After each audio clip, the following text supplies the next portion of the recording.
This week in football. 2 round of 16 shocks, a legendary manager on the move, and a transfer market that never sleeps. Let's dive into everything that happened in football over the past 7 days. Today, 2 World Cup quarterfinals are being played as this goes out. Norway and Erling Haaland face England in Miami, and Lionel Messi's Argentina take on surprise package Switzerland in Kansas City, the last 2 tickets to the semi-finals, up for grabs right now. Whichever way those 2 go, the semi-final picture completes today. For the first time all tournament, every remaining fixture is now days away, not weeks. Yesterday, Spain looked like the next big shock in the making.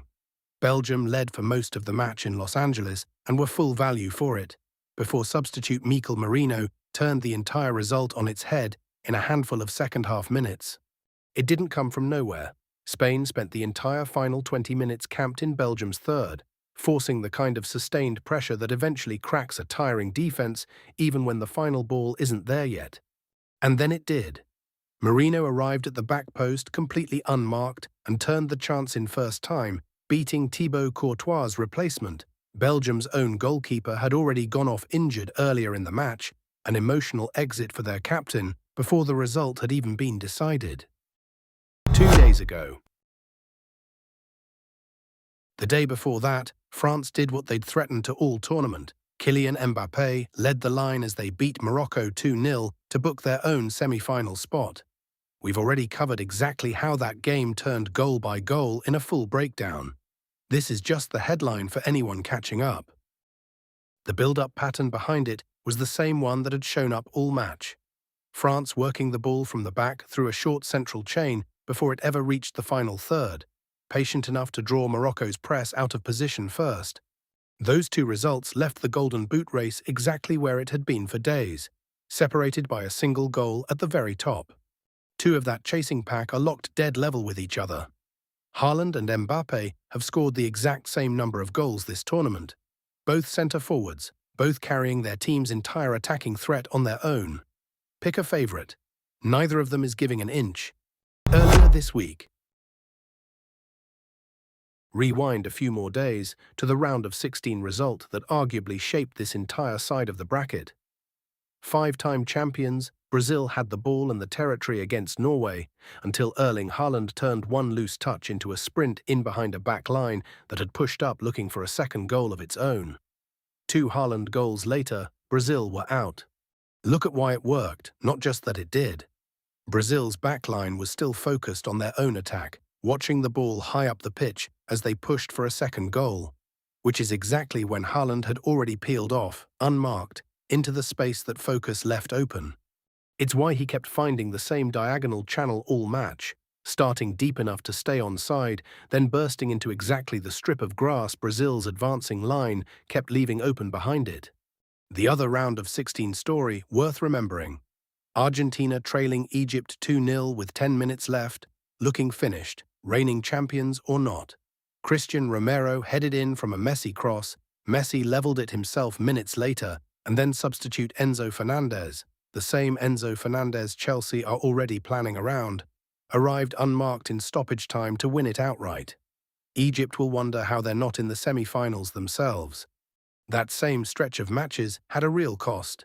Jordan Henderson is out for the rest of the tournament after a genuinely freak injury, hurt landing awkwardly while hopping over the advertising boards celebrating England's win over Mexico. Survived the football, undone by the celebration. Amadou Onana ruptured his ACL in the same round, no celebration required. Put the whole quarter-final field together and one thing stands out. This round is overwhelmingly European. 5 of the 6 confirmed quarter-finalists come from UEFA. Only Messi's Argentina flies a different confederation's flag. Off the pitch. Away from the tournament, the international game had its own headline. Jürgen Klopp is reportedly set to become the next Germany manager, replacing Julian Nagelsmann at the helm of the national team. It would be the clearest sign yet that his year away from the touchline was a pause, not a retirement, and a return to exactly the international stage his club career never quite gave him a run at. Klopp isn't the only coach reshaping a squad's identity this week either. Chelsea's own manager has a clear philosophy about exactly the kind of positional battles his midfield is now facing. That same instinct is shaping a much quieter story at Chelsea about what happens if their own midfielder walks. Enzo Fernández is being strongly linked with Real Madrid, and Chelsea aren't waiting to find out. They're already lining up who replaces him, with Alonso himself said to favour two players he knows well from his own time at the Bernabeu. The transfer market didn't wait for the World Cup to finish either. Sandro Tonali is reportedly closing in on a move to Tottenham for a fee well above what Real Madrid would even listen to for Eduardo Camavinga. Real Madrid's new manager is already reshaping who's available. Arsenal are also in for Christos Tzolis, and AC Milan are talking to Luka Modric. Proof the market doesn't pause for anyone. Looking ahead. Which leaves one number that isn't in doubt at all. Whatever happens between now and then, the real season kicks back off in 6 weeks. Before that, half the league goes on the road. Chelsea's Far East swing alone accounts for 3 of the announced fixtures so far, with Manchester City, United and Liverpool all confirming at least one stop of their own. Manchester United open against Wrexham in Helsinki on the 18th, a 5th-tier club 6 years ago, now jetting around Europe to play the biggest names in the game. Hollywood ownership clearly still paying off. Chelsea head to Sydney, Hong Kong and Jakarta, and Manchester City reprise a Champions League final rematch against Inter Milan in Hong Kong, the last stop before it all gets serious again. That's the week. That's everything from the last 7 days. Stay tuned and subscribe to stay ahead of every headline in football before anyone else gets there.